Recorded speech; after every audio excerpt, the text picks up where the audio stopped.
আমরা অনেকেই জীবনের ছোটোখাটো সমস্যায় ভেঙে পড়ি। সামান্য অন্ধকার দেখলেই মনে হয় সব শেষ হয়ে গেছে। কিন্তু আপনি কি কখনো সেই মায়ের কথা ভেবেছেন, যার চোখের সামনে তার সন্তানের জীবনটা অন্ধকারে ডুবে গিয়েছিল?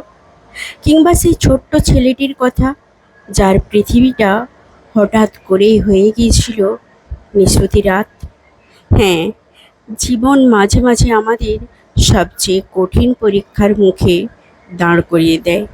কিন্তু মনে রাখবেন, অন্ধকার যত গভীর হয়, ভোরের আলো ততটাই উজ্জ্বল হয়ে ফুটে ওঠে।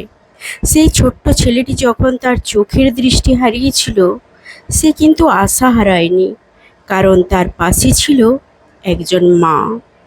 মা, যিনি নিজের সব কষ্ট আড়াল করে, চোখের জল লুকিয়ে ছেলের মনে জেলে রেখেছিলেন বিশ্বাসের এক অদৃশ্য প্রদীপ।